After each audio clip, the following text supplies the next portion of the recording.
From the outside, my family was the American dream. But inside our perfect Connecticut home, a nightmare was brewing. The truth always finds a way to surface. Before I dive into my story, let me know where you're watching from in the comments.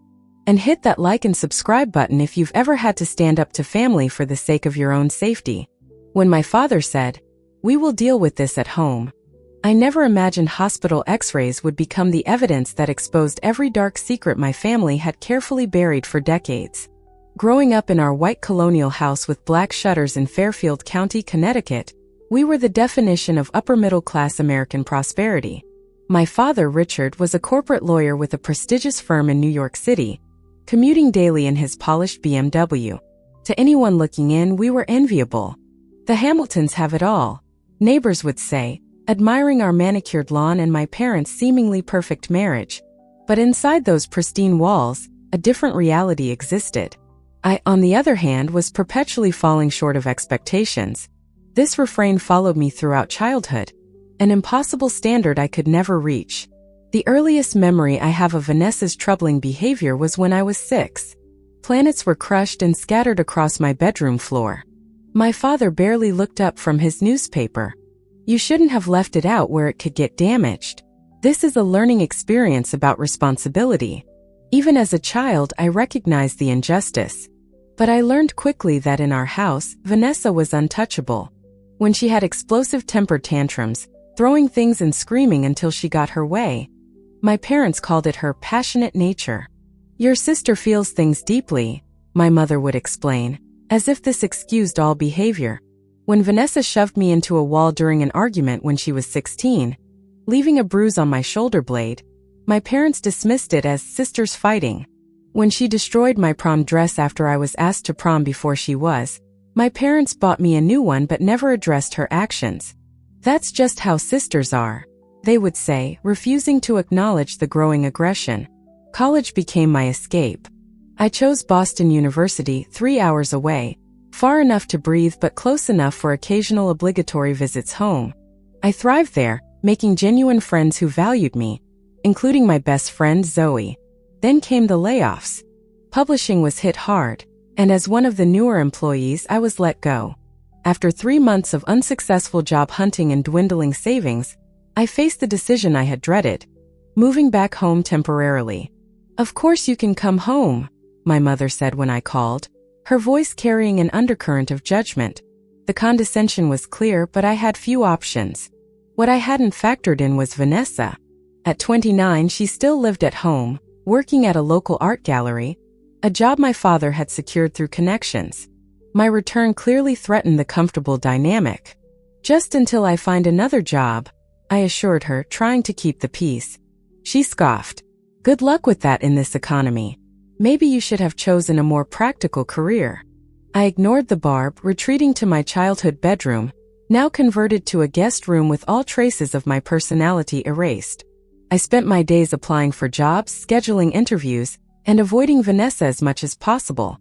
That was the match that lit the fuse, leading to the explosion that would change everything. My father had already left for work, and my mother was at her weekly tennis game.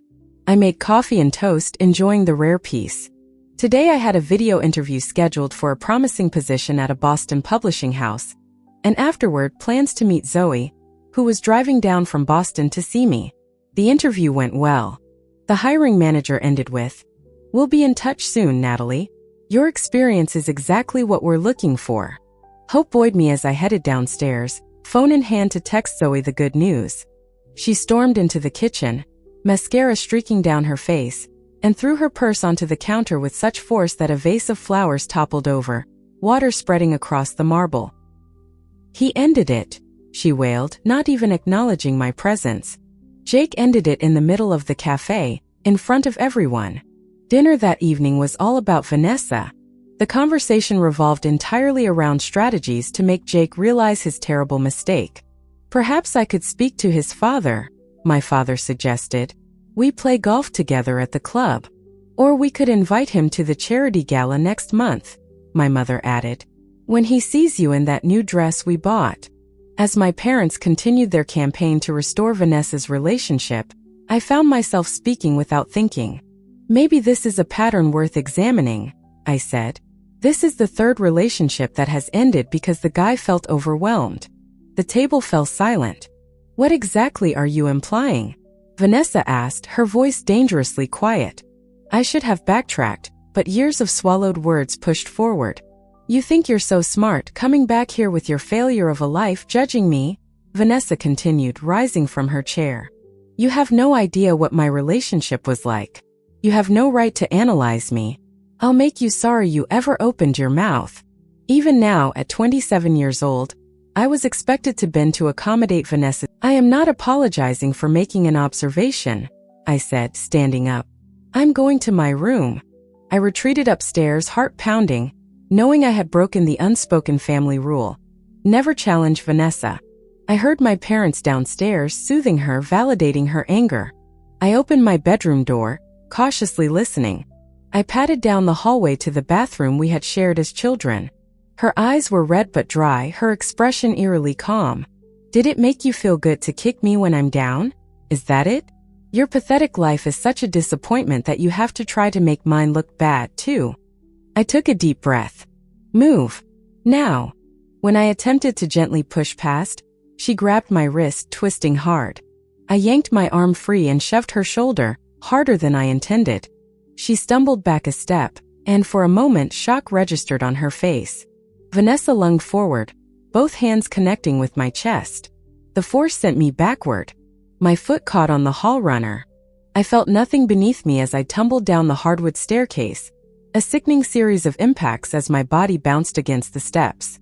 The landing at the bottom was a moment of stunned silence, the air knocked from my lungs. Get up, she hissed. Stop being so dramatic. When I didn't respond, something in Vanessa snapped further. She drew back her foot and kicked me directly in the ribs. Once. Vanessa! My father's voice boomed from the top of the stairs. What is happening down there? My parents rushed down, my mother in her silk pajamas, my father in his robe. They took in the scene. Me curled on the floor, Vanessa standing over me. She fell, Vanessa said immediately. She was being dramatic and slipped. I tried to speak, to contradict the lie, but could only manage a whimper of pain. My father looked from me to Vanessa, doubt clear in his expression. My mother knelt beside me, her hand hovering uncertainly. I'm sure it was an accident, she said. Were you running in the hallway again, Natalie? You know those socks are slippery on the hardwood. I was 27, not 7. Yet here was my mother, creating a narrative where this was somehow my fault. The injustice of it all would have made me cry if breathing didn't hurt so much. Call an ambulance, I managed to say. I think something is broken. In that moment, as I lay in excruciating pain while my sister stood unpunished and my parents prepared to minimize what had happened, I realized with perfect clarity that nothing would ever change unless I made it change. Can you stand? My mother asked, finally extending her hand to help me up. The movement sent shards of pain through my rib cage.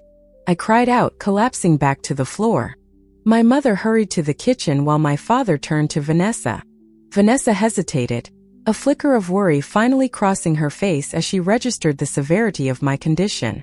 I need to go to the hospital, I insisted through gritted teeth. Now. My parents exchanged a look I had seen countless times growing up, their silent communication deciding how to minimize damage. Let's not overreact, my father said. Rest tonight, and if it still hurts in the morning. I can't even stand up, I interrupted, anger giving me strength. I need an X-ray. My ribs are broken. She pushed me, I said firmly, and then she kicked me repeatedly. My mother nodded. Think of your sister's future, Natalie. An assault charge would ruin her prospects. Of course, Vanessa's prospects. Always Vanessa. As my father backed out of the driveway, he began rehearsing the story. I stared out the window, tears streaming silently down my face. Natalie, are you listening to me? He demanded. This family has a reputation in this community. I will not have it damaged by some sisterly squabble blown out of proportion. My father filled it with alternating threats and appeals to family loyalty. She has always been clumsy, he added with a forced chuckle that made me want to scream. The nurse, Susan, according to her name tag, looked at me rather than my father. Can you rate your pain on a scale of 1 to 10? And you say you tripped while rushing to answer the phone? She asked, her pen poised. We'll need to take some x-rays. Sir, you can wait in the general waiting area while we take your daughter back. I should stay with her, my father insisted. Hospital policy, Susan replied firmly. We'll come get you once she's settled in an exam room. A technician named Marcus helped position me for the x-rays, each movement excruciating. Try to hold still, he said gently. I know it hurts, but we need clear images. I'm going to take a few more, he said, repositioning the machine. Instead of calling for my father immediately, a doctor entered alone. Natalie, he said, pulling up a stool beside the gurney. I'm Dr. Evans. I've reviewed your x-rays and I have some concerns. He pulled up the images on a screen, pointing. Outside the door, I could hear my father's voice rising, demanding to see me. There's something else, Dr. Evans added, scrolling through the images. We can see evidence of previous injuries, older hairline fractures that have healed. Has this happened before? The dam broke. My sister pushed me down the stairs, I said, my voice barely above a whisper. And then she kicked me multiple times while I was on the ground. Dr. Evans nodded, his expression neutral but kind. Dr. Evans made notes in my chart. And your parents witnessed this incident? They came down after she had already kicked me several times. I told them what happened, but they immediately started making excuses, saying I tripped. My father insisted on the story about answering the phone on our way here. My stomach dropped. You mean like the police? Yes. And in cases involving adults, to social services as well. This is not optional for me, and it's designed to protect people in vulnerable situations. Panic rose in my chest. My father is a lawyer. He will be furious.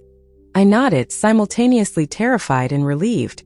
In the meantime, we need to treat your injuries, he continued. I'll prescribe pain medication and we'll need to wrap your ribs. The wrist fracture is minor but will require a brace. Hello, Natalie, Ms. Lawrence said, pulling up a chair. Dr. Evans has shared his concerns with me. I understand this is a difficult situation, but I want to help ensure your safety. For the next 30 minutes, I told Ms. Lawrence everything about the incident and the long history leading up to it. My father's voice, no longer contained, echoed through the corridor. Dr. Evans excused himself to address the situation. Through the partially open door, I could hear him speaking calmly but firmly. Mr. Hamilton, your daughter is receiving necessary medical care. We have protocols we must follow. A moment of silence followed. What exactly are you implying, doctor? I'm not implying anything. I am stating that your daughter's injuries are inconsistent with the accident you described, and as medical professionals, we are required by law to investigate such inconsistencies. Ms. Lawrence touched my arm gently. Your father became quite agitated when informed that we had contacted the authorities, he explained. Hospital security had to escort him to a separate waiting area. The reality of what was happening began to sink in. Officer Garcia arrived shortly after, a female police officer with a no-nonsense demeanor who took my statement with professional efficiency. The x-rays were discussed as evidence, photographs were taken of visible bruising, and a case number was assigned. As the officer left, I began to sob, years of suppressed pain finding release. Ms. Lawrence sat with me through this storm of emotion, offering tissues and quiet support. The hardest part is often right at the beginning, she said. But you have taken the first step toward breaking a dangerous cycle. That takes immense courage.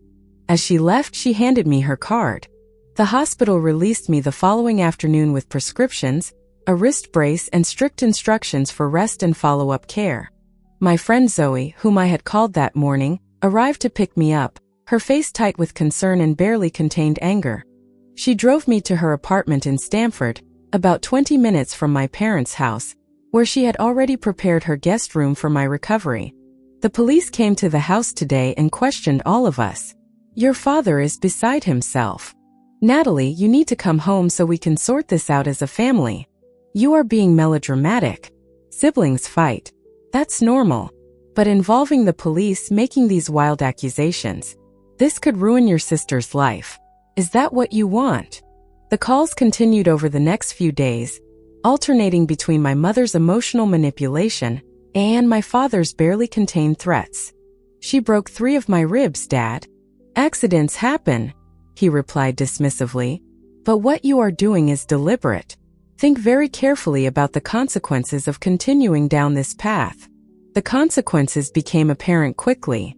My car, still registered in my father's name, was reported stolen and had to be returned. My cell phone stopped working when I was removed from the family plan. My grandmother was flown in from Florida, calling me in tears, begging me to stop this madness and come home. "We're all so worried about you, Natalie," said my mother's friend Barbara in a voicemail. "Your parents are devastated. Whatever disagreement you had with your sister, surely it can be resolved without all this legal unpleasantness." The pressure took its toll. I experienced panic attacks, waking in the night, gasping for breath, convinced I was falling down the stairs again. "This is exactly what they want," Zoe reminded me during one particularly bad night, sitting with me on her couch at 3 o'clock in the morning. "They want you to doubt yourself so you'll drop the case and everything can go back to the way it was." Easier for whom? Not for you. And what happens the next time Vanessa loses her temper? But the weight of standing against my entire family was crushing. What made it worse was learning that my father was using his legal connections to delay proceedings, filing motions and continuances that stretched out the process. Meanwhile, my mother had begun a subtle campaign among their social circle, suggesting that my mental health issues had led me to misinterpret what had happened. 6 weeks after the incident, Prosecutor Jennifer Williams called me into her office to discuss the case. "We've been looking into medical records," she explained. "With your permission, we subpoenaed your history from various hospitals and doctors in the area."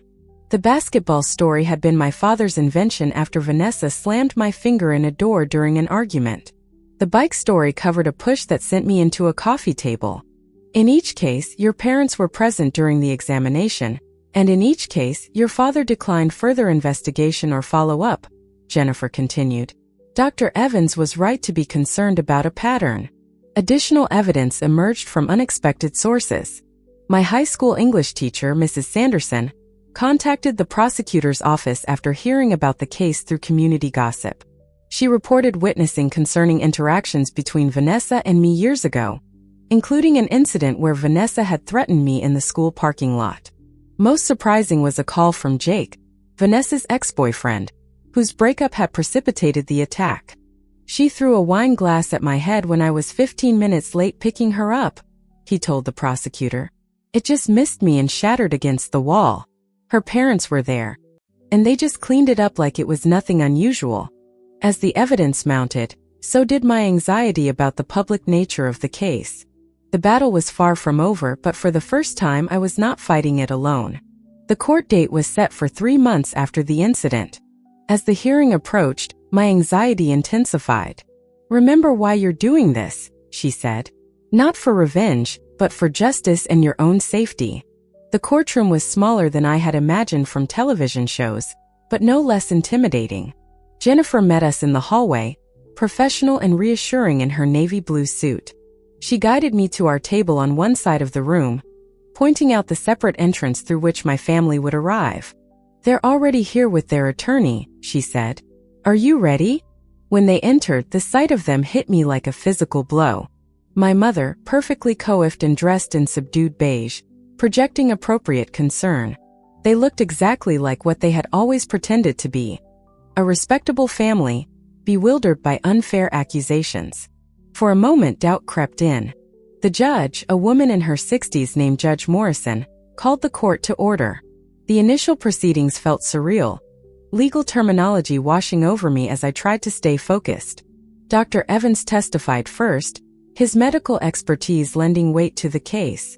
"In my professional opinion, these fractures show multiple impact points consistent with the patient's account of being pushed downstairs and then kicked repeatedly," he stated. Furthermore, the older, healed fractures visible in the scans suggest a pattern of similar injuries over time. "Isn't it possible that someone with a history of clumsiness might have multiple accidents over the years? And couldn't the additional fractures you noted be from how she landed during the fall?" Dr. Evans remained unshaken. "The fracture patterns are distinct and specific. The rib fractures, in particular, show 3 separate impact points with directional force consistent with frontal kicks, not a tumbling fall. Miss Hamilton, isn't it true that you moved back home after failing to maintain employment in Boston? He began. Objection, relevance, Jennifer interjected. For the next 30 minutes, Phillips attempted to paint me as jealous, unstable, and vindictive, seeking revenge against a more successful sister. No, I replied, finding my voice. What characterized our relationship was her aggression, and my parents' refusal to address it.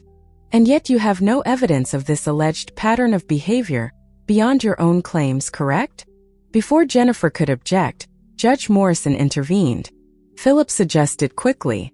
My point, Your Honor, is that these alleged historical incidents were never reported, suggesting they were not viewed as significant by anyone involved, including the plaintiff, until this convenient opportunity for attention arose. By the time I stepped down, I felt exhausted but oddly unbowed. For the first time, I had told my truth without being silenced or dismissed. Her account was smooth, practiced, and eerily believable. I watched my parents nodding subtly as she spoke, their support evident in every gesture. Jennifer had located her during witness interviews but had kept her testimony in reserve. She took the oath and sat down, her hands folded calmly in her lap. Mrs. Vasquez, can you describe what you observed regarding the relationship between Natalie and Vanessa Hamilton during your employment with the family? Jennifer asked. I saw many things over those years, Maria replied, her accent slight but her English precise. Miss Vanessa had a temper from when she was small. When she was angry, she would hit, push, throw things. I saw her push Natalie down and kick her many times over the years. Many times, yes. Mr. Hamilton would say, girls enough. But Miss Vanessa was never punished. Mrs. Hamilton would tell Natalie not to provoke her sister. Once, I suggested they get help for Miss Vanessa's anger. And the next day, Mr. Hamilton reminded me that my employment agreement included confidentiality. Maria looked directly at my parents for the first time. Because when I saw the news about Natalie in the hospital with broken bones, I knew that someday, if nothing changes, that girl could be killed. And I could not live with that on my conscience. Her testimony shifted the entire atmosphere of the courtroom. Judge Morrison, who had been taking notes throughout, studied my family with new scrutiny. Based on the testimony and evidence presented, I find clear and convincing evidence of a pattern of domestic violence perpetrated by Vanessa Hamilton against Natalie Hamilton, with concerning evidence of parental enabling that created an unsafe living environment. Finally, she referred the case to the district attorney's office for possible criminal charges. Miss Hamilton, she addressed me directly, the court recognizes your courage in breaking a long-standing cycle of abuse. I strongly encourage you to continue with counseling and to maintain the boundaries necessary for your safety and well-being. As the gavel fell, I felt a strange mixture of vindication and grief. Across the room, my family sat in stunned silence, the facade finally cracked beyond repair. My studio apartment has been replaced by a small house with a garden, a home I share with Daniel, the graphic designer with kind eyes who taught me what a healthy relationship feels like. We married last spring, a small ceremony surrounded by the family we chose. Zoe, my friends, and Daniel's wonderful parents who embraced me as their own. My mother and I found a fragile peace. It was a start. Vanessa completed her court-ordered therapy and more. 2 years ago, she sent a letter, not an excuse, but a real, painful, and honest apology. We may never be close, but we are no longer at war. My father has never been able to cross that bridge. He sees my life, my happiness, as a judgment on him. I've learned to accept that his healing is his own journey, not mine. The X-rays that revealed my broken bones also illuminated a hidden strength I never knew I had. They set in motion a chain of events that broke my family apart, but in doing so, they allowed me to finally build a life that was whole. Have you ever had to stand up to your family for your own well-being? Or do you know someone who has? Share your thoughts and stories in the comments below.